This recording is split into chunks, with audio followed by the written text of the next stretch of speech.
My name is Madison. I'm 34 years old, and last summer I discovered that the wedding I spent $47,000 on wasn't just my sister's fairy tale. It was my burial. For 6 years, I saved every extra penny I made, working doubles at the hospital, skipping vacations, driving a car held together by duct tape and prayers, all so my little sister Ashley could have her dream wedding. The venue overlooking Lake Michigan, the designer dress, the ice sculpture shaped like swans, all of it, every single detail funded by me. And at that wedding, during the maid of honor speech I wasn't asked to give, my mother stood up, glass of champagne in hand, tears streaming down her face, and thanked everyone except me. She thanked Ashley's in-laws for their generosity. She thanked my father for his sacrifice. She even thanked my brother Tyler for helping out. My name never left her lips. Not once. I sat at table 9, not table 1, surrounded by Ashley's college friends I'd never met, watching my sister slow dance with our dad, wearing a dress I'd made 8 payments on.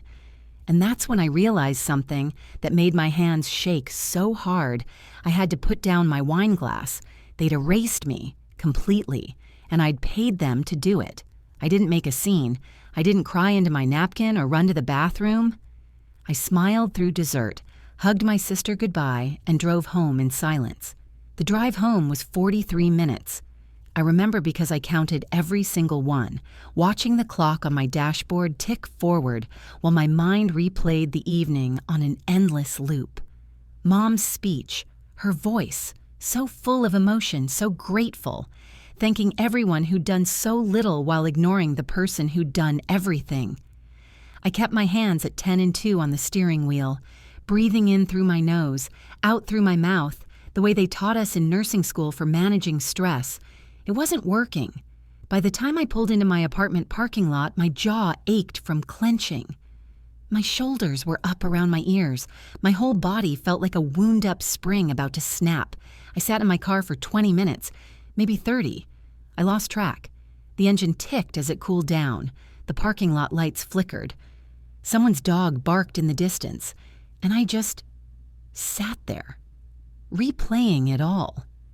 Not just tonight, but all of it. Every payment, every sacrifice, every moment I'd made myself smaller so Ashley could be bigger. The dress I'd made 8 payments on while wearing clearance clothes, the venue deposit I'd covered while eating ramen for dinner, the photographer I'd hired while my own camera roll was empty because I couldn't afford to do anything worth photographing.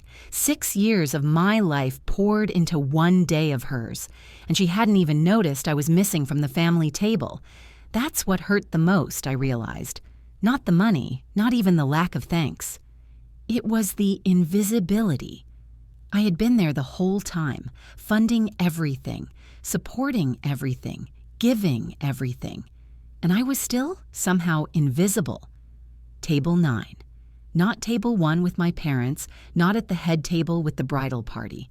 Table 9 with strangers, like I was just another guest, another warm body filling a seat. When I finally went inside my apartment, it was past midnight. The silence hit me like a wall. No music, no TV, just the hum of my refrigerator and the distant sound of my upstairs neighbor walking around. I didn't turn on the lights. I walked straight to my bedroom, sat on the edge of my bed still in that navy blue dress, and pulled out my phone. Banking app. I opened it with shaking hands. Current balance, $4,217. That's what 6 years of sacrifice had left me with. Barely enough for 2 months of rent. I pulled up my spreadsheet, the one I'd been keeping religiously, every expense logged, every transaction documented. Venue, $12,000. Photographer, $3,500. Dress and alterations, $8,200. Catering upgrade, $4,000. Flowers, $2,800. Invitations, $900. Videographer, $2,700. DJ, $1,800. Cake, $1,200. Favors, $600. Transportation, $800. Welcome bags, $400. Rehearsal dinner loan to Tyler, $300. Hair and makeup trial, $200. Shoes, $350. Veil, $1,100. The list went on and on. Line items I'd almost forgotten. The rushed payment for chair covers when Ashley decided white wasn't elegant enough. The emergency fee for the calligrapher when the first set of place cards had a typo. The tip for the venue coordinator that somehow became my responsibility. Every single entry had a date next to it. A timestamp of my generosity, my sacrifice, my stupidity. Total, $47,317. I stared at that number until my eyes burned. That was a car. Not my duct tape disaster, but an actual car with working air conditioning and doors that didn't stick. That was a down payment on a real home. Not a rental, not a one-bedroom with paper-thin walls, but something I owned. That was grad school, a master's degree, better job opportunities, a whole different life. That was years of vacations I'd never taken, restaurants I'd never tried, experiences I'd never had. All of it, every single dollar, poured into one day that wasn't even mine. And at that day, at that wedding, my name had never been spoken. I felt something crack inside my chest, something that had been holding together for 6 years with sheer force of will. Not anger, not yet. Grief. I was grieving. For the sister I thought I had. For the parents I thought I had. For the version of myself who believed that love could be earned through sacrifice. But by Monday morning, I'd done something I should have done 6 years ago. I opened a separate bank account, one my family couldn't see, couldn't access, couldn't drain. And I stopped. Just stopped. Before I tell you what happened next, please take a moment to like and subscribe, but only if this story truly speaks to you. Drop a comment below. Where are you watching from? And have you ever felt invisible in your own family? Now let me take you back to the beginning, to the moment I became the family ATM without realizing it. I was 28 when Ashley got engaged, fresh off a brutal nursing shift, still in my scrubs, smelling like antiseptic and exhaustion. Ashley had called me 7 times. 7. In the span of 2 hours. I finally answered while sitting in my car in the hospital parking lot. Engine running, heat on full blast because it was February in Chicago, and my car had exactly one working feature, the defroster. "Maddie!" Her voice exploded through the speaker, high-pitched, breathless, manic. "He proposed! Jake proposed! Oh my God, we're getting married!" I was happy for her, genuinely. Ashley had been with Jake since sophomore year of college. They were that couple. The ones who made everyone else feel single just by existing. "That's amazing, Ash. Congratulations. I'm so happy for you." "I need you," she said, and something in her tone shifted, got softer, needier. "I need my big sister. Will you help me plan everything?" Of course I would. That's what big sisters do, right? I had no idea help meant fund. The first request came 3 days later. Mom called during my lunch break. "Madison, honey, Ashley's been looking at venues and she found the one. It's perfect, absolutely perfect." "That's great, Mom. It's $12,000. I almost choked on my turkey sandwich. $12,000 for one day? For the most important day of her life, Madison. Mom's voice took on that edge, the one I'd learned to recognize at age 7, disappointment wrapped in patience. "She's your baby sister. And you know your father and I were stretched thin with the business. My father owned a landscaping company, not struggling, not thriving, just existing. How much are you guys contributing?" I asked carefully. "We're covering the flowers. Your father has connections. We can get a deal." Flowers. They were covering flowers. "And Tyler's handling the rehearsal dinner," Mom added quickly. Tyler was my 25-year-old brother who still lived at home, worked part-time at Best Buy, and spent his entire paycheck on gaming equipment. "Tyler can't afford a rehearsal dinner, Mom. We'll help him. The point is, everyone's pitching in, Madison. It's a family effort. And there it was, the word that would haunt me for the next 6 years: family. "How much do you need?" I heard myself ask. "Well, the venue is $12,000, but if you could do 15, that would cover the deposit on the photographer, too." $15,000. That was 4 months of my salary after taxes, after my own rent and student loans and car insurance. I'll see what I can do." "Oh, thank you, sweetheart." Mom's voice brightened instantly, like sun breaking through clouds. "Ashley will be so relieved. She was worried you'd say no." That stung more than it should have. I didn't say no. I never said no. I pulled up my banking app that night, sitting on my couch in my tiny one-bedroom apartment, the place I'd lived in for 6 years because I couldn't afford anything better. Savings balance, $22,317. I'd been saving for a down payment on a condo, something with actual closet space and a dishwasher and maybe, just maybe, a small balcony where I could drink my coffee without hearing my neighbors' arguments through paper-thin walls. I stared at that number for 20 minutes straight. Then I transferred $15,000 to Ashley's account. The thank you text came 4 hours later. No call, no voice memo, just 8 words. "Got it, you're the best. Love you." 3 exclamation points. That's what my down payment was worth. That was year 1. The venue, the photographer, the save the dates that had to be custom designed because Ashley saw them on Pinterest. I remember the day those save the dates arrived. Ashley called me, practically screaming with excitement. "Maddie, they're perfect. Everyone's going to be so impressed." They were cardstock with gold foil. Elegant, expensive, unnecessary. $150 for pieces of paper that people would glance at and throw away. But Ashley was happy, so I told myself it was worth it. Year 2 brought the dress. Oh God, the dress. "It's Vera Wang," Ashley whispered, like she was talking about a religious artifact. We were at a bridal boutique in downtown Chicago, surrounded by mirrors and champagne and dresses that cost more than my car. The consultant had greeted us with bright smiles and sparkling water, ushered us into a private fitting room with velvet chairs and perfect lighting. Ashley had appointments at 3 boutiques that day. This was number 2. The first shop hadn't had the one.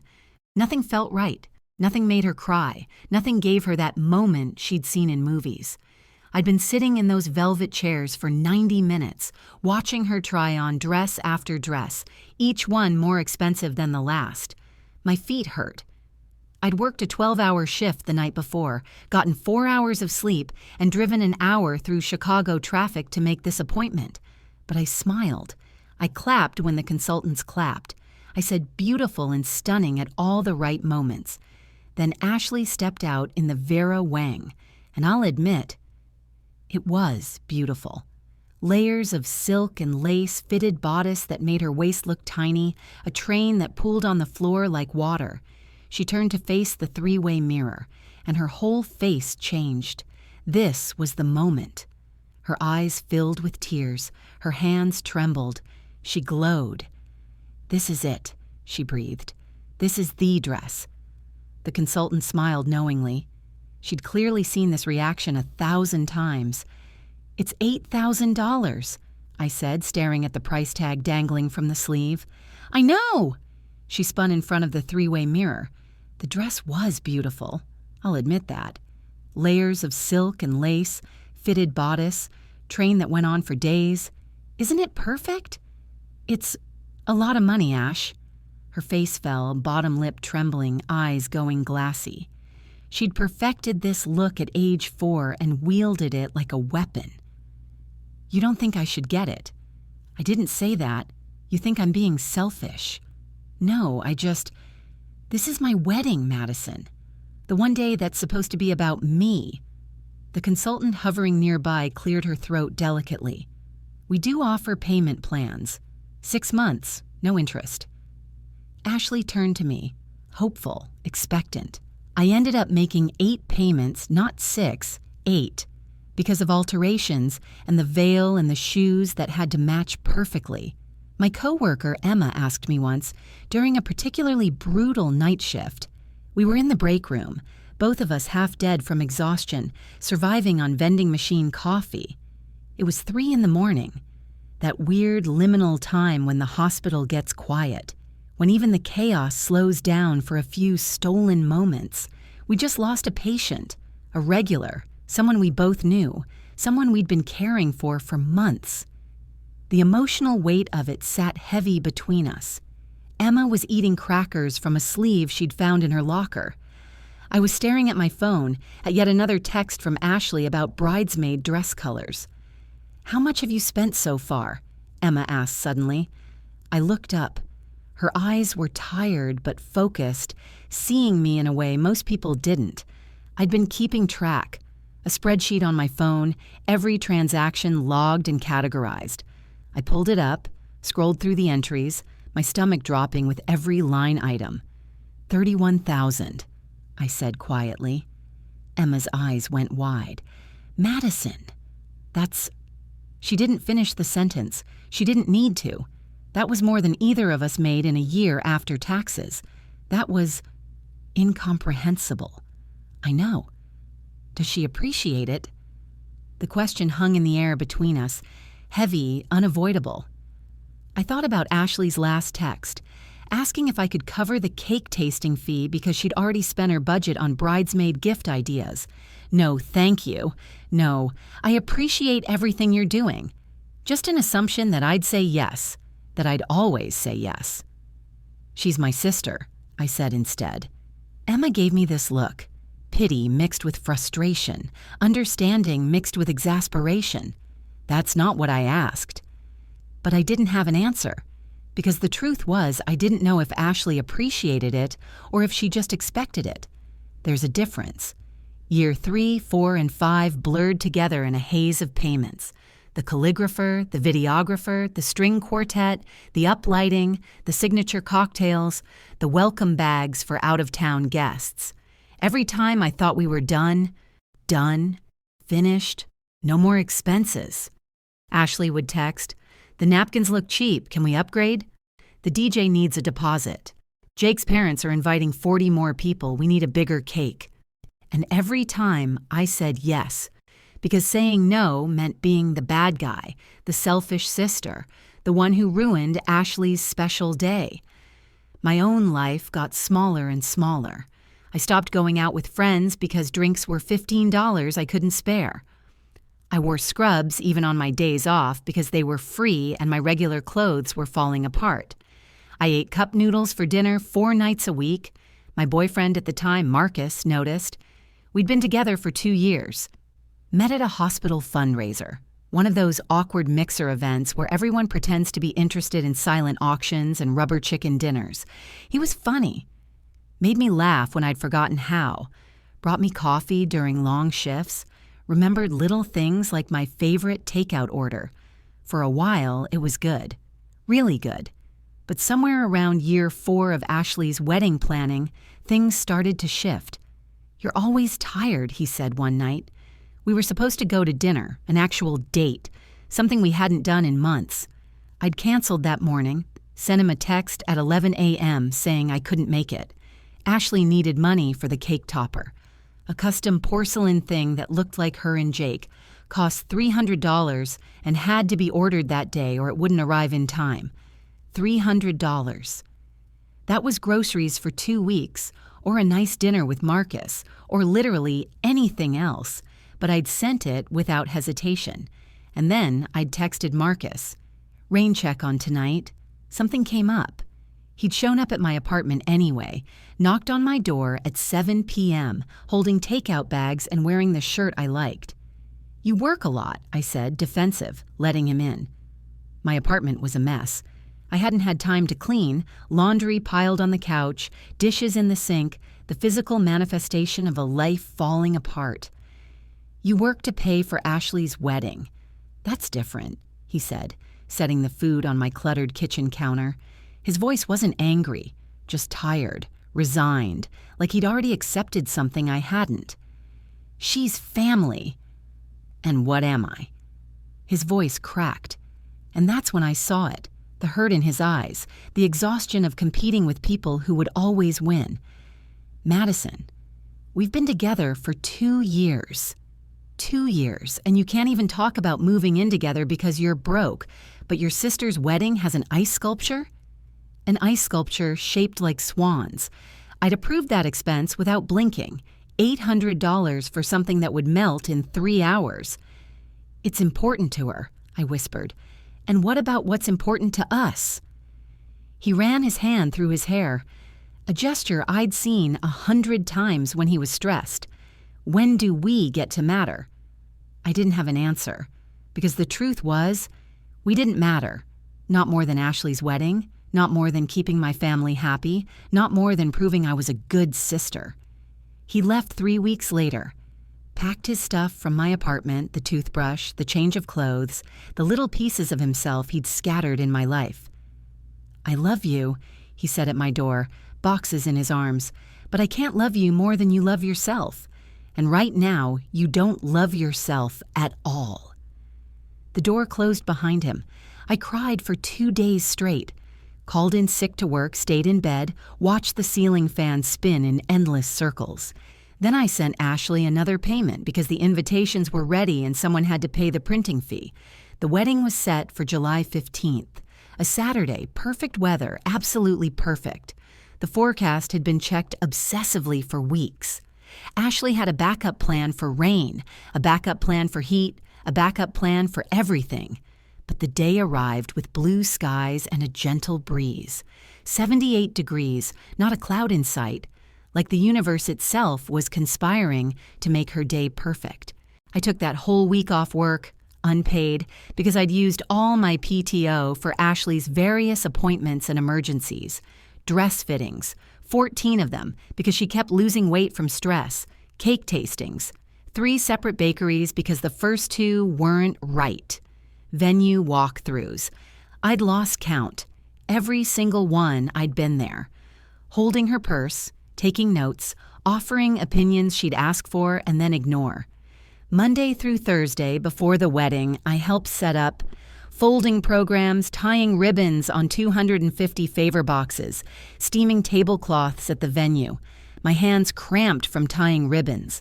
Each box had to be perfect, the bow centered, the ribbon length exact.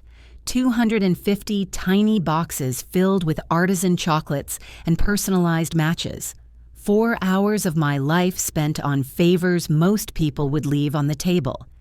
Ashley was a tornado of anxiety during setup, crying over mismatched chair covers, screaming at the florist about the rose color being half a shade off.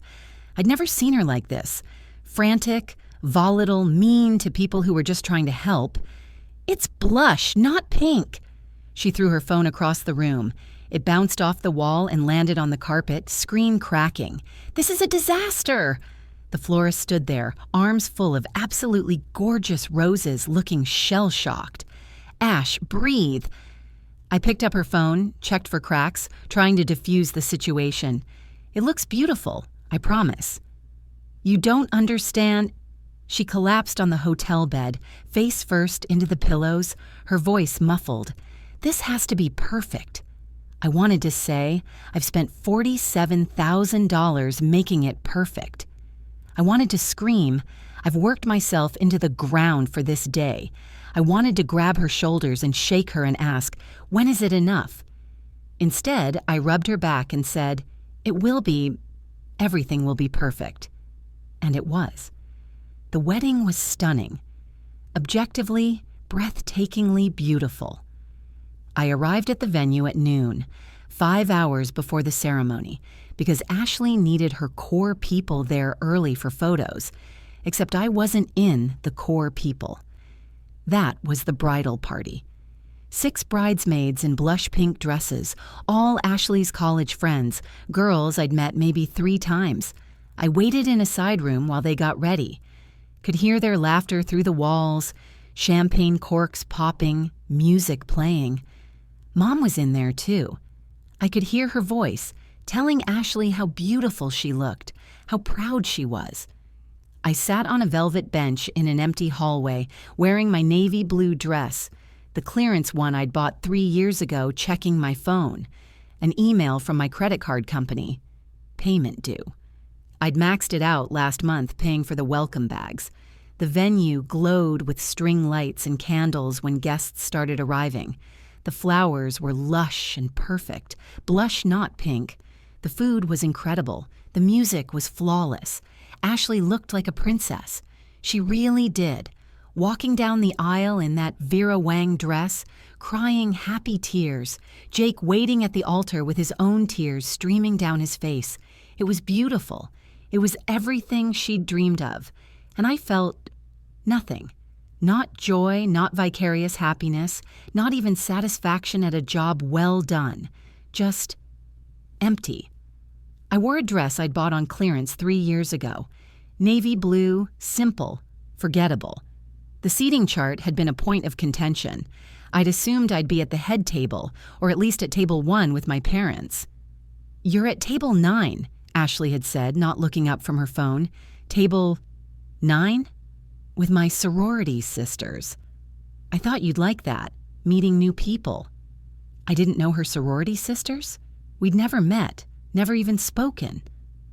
"Shouldn't I be with family?" I asked carefully. "Tyler's at the head table, and Mom and Dad are at table 1 with Jake's parents. There's no room." No room.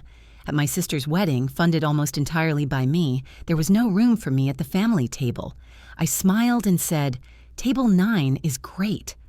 The ceremony was beautiful. Ashley cried, Jake cried, Mom cried, half the guests cried. I sat in the 4th row behind cousins I saw once every 5 years, and I felt nothing. Not joy, not sadness, just numb. The reception started at 6. Cocktail hour, then dinner, then speeches. I waited for my name to be called. And now, the maid of honor, Madison. But it never came. Ashley had asked her college roommate, Brittany, to be maid of honor. "Because we're so close, you understand, right, Maddie?" I'd understood. I'd understood that 6 years and $47,000 still wasn't enough to earn a speech. Brittany's speech was 7 minutes of inside jokes and squealing. The crowd loved it. Then Dad spoke. He cried, talking about his little girl growing up. Then Jake's best man told embarrassing stories. Then Tyler, my brother, stood up with a microphone, even though he wasn't supposed to speak. I just want to say, he was already drunk, swaying slightly. "Ashley, you're the best sister ever, and Jake, you're lucky to have her. And Mom and Dad, thanks for throwing such an awesome party." The crowd clapped. I gripped my fork so hard my knuckles went white. Then Mom stood up. Unplanned, unscheduled, just stood up with her champagne glass raised. "I have something to say," she announced, voice thick with emotion. The room quieted. Planning this wedding has been such a journey. She dabbed at her eyes with a napkin. And I want to thank everyone who made it possible. This is it, I thought. This is when she thanks me. First, I want to thank Ashley's wonderful in-laws, the Hendersons, for their generosity and support. The Hendersons smiled and waved. They'd contributed exactly $0. I want to thank my husband, David, for his sacrifice and hard work. Dad stood and hugged her. He'd contributed flowers, wholesale cost, maybe $800. And I want to thank Tyler for helping out and being such a supportive brother. Tyler pumped his fist. He'd reserved a room at Olive Garden for 12 people. $300 I know because I'd lent him the money. Mom lifted her glass higher. To family, so to love, to Ashley and Jake. To Ashley and Jake, the room echoed. I didn't raise my glass. I couldn't. My name had never left her lips. $47,000. 6 years of my life. And I was invisible. I made it through dessert on autopilot, smiled when people talked to me, laughed at appropriate moments, took pictures I'd never look at. Ashley found me during the last dance. She was radiant, glowing, happier than I'd ever seen her. "Maddie!" She hugged me tight. She smelled like champagne and expensive perfume. "Thank you for everything. I love you so much." "I love you too," I said automatically. She pulled back, grabbed my hands. "You'll help me with the honeymoon fund, right? We're trying to get to Bora Bora, but it's so expensive." Something inside me cracked. clean and sharp, like ice breaking. No, I heard myself say. Ashley blinked. What? No, I can't help with the honeymoon. Her face changed. Confusion, then hurt, then anger, all in the space of 3 seconds. Are you serious right now at my wedding? I've given you everything I have, Ash. I can't give you any more. Wow. She dropped my hands like they'd burned her. I can't believe you're being like this. On the happiest day of my life, you're making it about you? She walked away before I could respond. Back to Jake. Back to the dance floor. Back to her perfect fairy tale. I left without saying goodbye to anyone. I drove home in my duct-taped car, still in my clearance dress, and I sat in my apartment parking lot for an hour. Just sat there, engine off, hands on the wheel, staring at nothing. Then I pulled out my phone and did something I should have done 6 years ago. I opened a new bank account, completely separate, at a different bank, under only my name. I transferred what was left of my savings. $4,200, all that remained of years of work. And I made myself a promise. Never again. Monday morning, Ashley texted, "Can you send $3,000 for the honeymoon? Please, I'll pay you back." I stared at that message for 10 minutes. Then I typed 4 words. "No, I can't, sorry." Her response was immediate. "Are you kidding me right now?" I didn't reply. She called. I didn't answer. Mom called next. I let it go to voicemail. "Madison, honey, Ashley's very upset. She said you refused to help with the honeymoon. What's going on? Call me back." I deleted the voicemail. Tyler texted, "Dude, what's your problem? Just help her out." I blocked his number. For the first time in 6 years, I said no. And the world didn't end. It felt terrifying and liberating and wrong and right all at once. The next 3 months were silent. No texts, no calls, no Facebook comments. I threw myself into work, picked up extra shifts, saved every penny. My coworker Emma took me out for my birthday in October. "You look different," she said, studying my face over margaritas. "Different how?" "Lighter, less like you're carrying the world on your shoulders." I realized she was right. For the first time in years, I wasn't worried about someone else's financial crisis, someone else's emergency, someone else's needs. I was just existing for myself. "I stopped paying for things that aren't mine," I said simply. Emma raised her glass. "About damn time. Thanksgiving, I didn't go home. I volunteered for a shift at the hospital instead. Mom called 6 times. I answered on the 7th. "Madison, where are you?" "Working." "On Thanksgiving. You have to come. It's family." That word again. Family, wielded like a weapon, like an obligation, like a chain. "I can't, Mom. I'm needed here." "We need you here." Her voice rose. "Ashley's here. Tyler's here. Your cousins are asking about you." "I have to go, Mom. Patients need me." I hung up before she could argue. Christmas was the same. I worked, they called. I didn't go. Ashley sent one text. "You're being really selfish." I didn't respond. By New Year's Eve, I'd saved $11,000. In 6 months, I'd saved more than I had in the previous 6 years. I sat in my apartment alone, drinking cheap champagne and watching the ball drop on TV, and I felt good. No guilt, no obligation, no weight, just peace. February brought Valentine's Day and a phone call from Dad. "Madison." His voice was gruff, uncomfortable. Dad didn't do emotional conversations. "Your mother's worried about you." "I'm fine, Dad."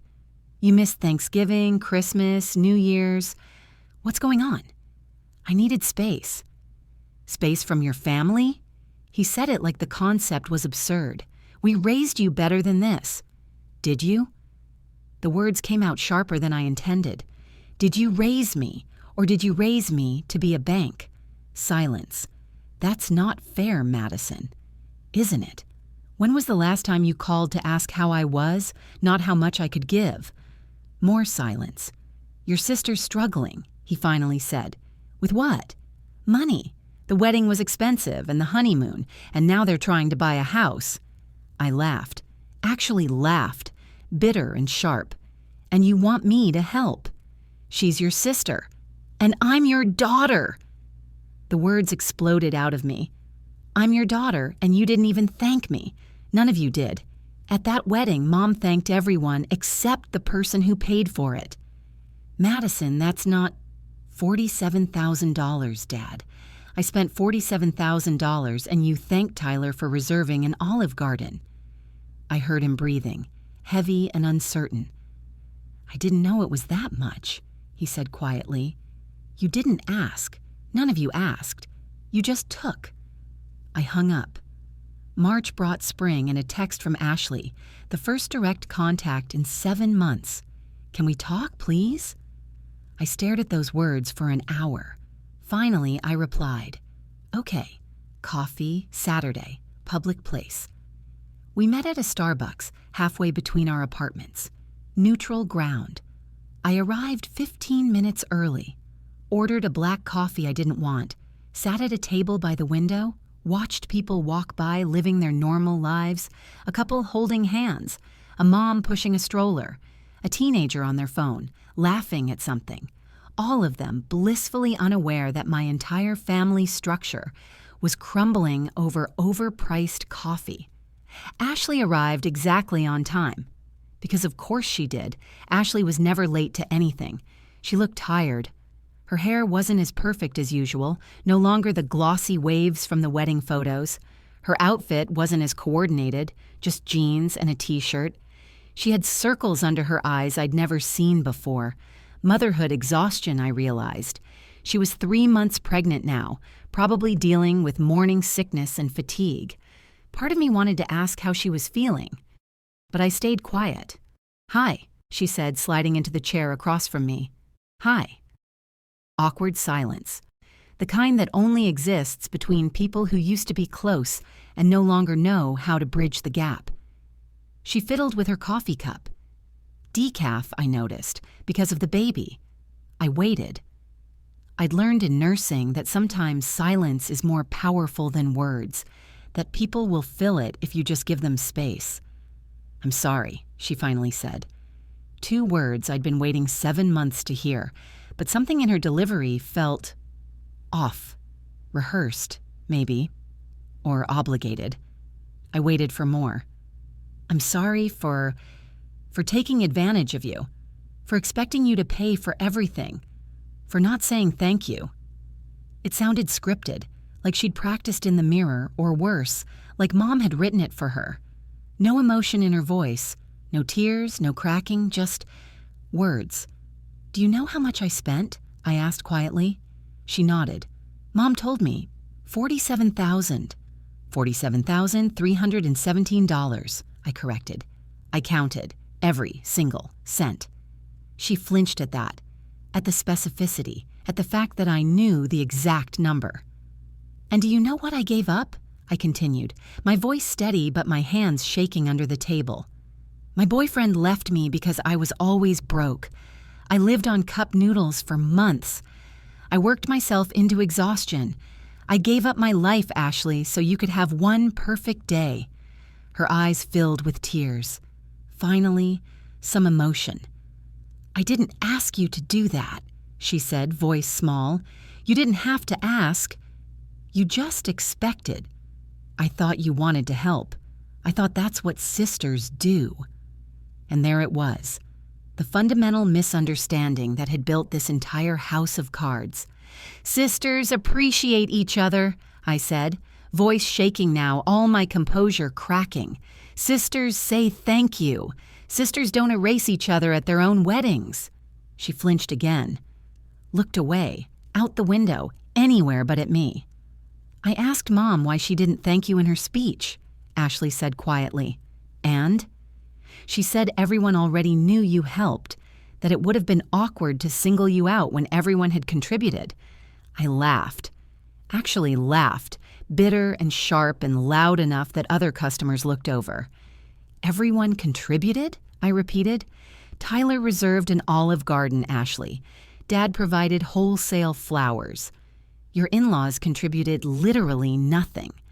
But everyone contributed. Mom said—" "I don't care what Mom said." My voice rose. I had to physically stop myself from slamming my hand on the table. I want to know what you think, what you knew, what you felt. Silence. Did you know? I pressed. Did you know, Ashley, that I paid for almost everything and Mom was giving Tyler and the Hendersons credit? She looked at me finally, and I saw the answer in her eyes before she spoke. I suspected, she whispered. Those 2 words hit me harder than anything else. She suspected. She knew, or at least strongly suspected, that I was being erased. And she said nothing. And you said nothing, I said out loud. I didn't want to make waves. It was my wedding day. I just wanted everyone to be happy. Everyone except me. I stood up, grabbing my purse. I couldn't sit there anymore, couldn't breathe the same air. I'm glad we talked, Ashley, but I don't think we have anything else to say. Maddie, wait. Her voice broke. Finally, some real emotion, but it was too late. I hope you and Jake are happy. I really do. I hope your baby is healthy and perfect and brings you all the joy in the world, but I can't be your ATM anymore, and I can't be your sister if you only see me as one. I walked out. She didn't follow. That night, I got a group text. Mom, Dad, Tyler, Ashley, even some cousins. Mom, family meeting Sunday, 3 p.m. Everyone needs to be there. I didn't respond. Sunday at 3, my phone exploded. Tyler, where are you? Dad, Madison, you need to be here. Mom, this is unacceptable. Ashley, please just come. I was at Target buying myself new clothes for the first time in years. Real clothes, not clearance, not falling apart, just nice things because I could. I texted back one message to the group chat. I told you I needed space. Please respect that. Mom called immediately. I declined. She called again. Declined. On the 3rd call, I answered. Madison Grace, what is your problem? I don't have a problem, Mom. I have boundaries. There's a difference. You're tearing this family apart. I'm not tearing anything apart. I'm just not paying for it to stay together. That is so selfish. No, Mom, selfish is taking $47,000 from your daughter and never saying thank you. Selfish is letting her fund a wedding and then erasing her from the thank you speech. Selfish is calling her now 8 months later because you want something. Silence, sharp and cold. What do you want from us? Mom asked, voice tight. An apology. A real one, not because you got caught, but because you're actually sorry. We didn't do anything. Then we have nothing to talk about. I hung up. She didn't call back. April, May, June passed in relative peace. I worked. I saved. I lived my life. I started dating again. His name was David, a teacher I met at a hospital charity event. The event was one of those formal things. Black tie, silent auction, overpriced drinks that supported the children's wing. I almost didn't go. It cost $75 for a ticket. $75 I would have never spent a year ago, but Emma convinced me. You need to get out, she'd said, standing in the hospital break room with her hands on her hips. You need to remember what it feels like to be a person, not just a paycheck. So I went. Wore a dress I'd bought specifically for the event. Not on clearance, not secondhand, just a nice dress because I wanted it. That alone felt revolutionary. David approached me during the silent auction. I was bidding on a weekend getaway package, something I'd never have considered before. That's a good choice, he said, nodding at the bid sheet. He had kind eyes. Brown, with smile lines at the corners, like someone who laughed often. Yeah? I said, unsure how to make small talk. I'd forgotten how. Yeah. I went there last summer with my students. Field trip, beautiful hiking trails. You're a teacher? History, high school. He smiled. Which means I'm perpetually exhausted and underpaid, but the kids make it worth it. I laughed, actually laughed, and it felt strange, like using a muscle I'd forgotten I had. We talked for 20 minutes, then an hour. Then suddenly the event was ending, and I'd barely looked at the rest of the auction. He asked for my number. I gave it to him, surprised by how easy it felt. Our first date was coffee. Simple, low pressure. Our second date was dinner at a casual Italian place. By the third date, I told him about my family. I hadn't planned to. We were walking through Millennium Park after seeing a movie, and he asked about my weekend plans. Nothing, I said. I'm not really in touch with my family right now. Oh? He didn't push, just waited. And something about his patient silence made the whole story spill out. Ashley, the wedding, the $47,000, the erasure, all of it. I expected judgment or pity, or that look people get when they don't know what to say. Instead, he stopped walking, turned to face me, and said something I'd never heard before. You deserve better. 4 words. Simple, direct, true. He was kind and funny, and when I told him about my family, he didn't tell me to forgive them. He just held my hand and said, "You deserve better." It was the first time someone had said that to me, the first time someone had prioritized my worth over family obligation. July 15th, 1 year since Ashley's wedding. I woke up to a text from her. "It's been a year. I miss you. Can we try again?" I sat with that message for a long time. Part of me wanted to say yes, to go back, to fix things, to be sisters again. But I'd learned something in that year of silence. You can't fix people who don't think they're broken. I texted back, "I miss you too, but missing someone isn't the same as accepting how they treat you. If you want a relationship with me, it has to be built on respect, not obligation. I'm not your ATM, and I'm not your backup plan. I'm your sister, and I deserve to be treated like one." Her response came 3 hours later. "That's really harsh." And that's when I knew. She still didn't get it. She thought I was the problem. August brought my 35th birthday.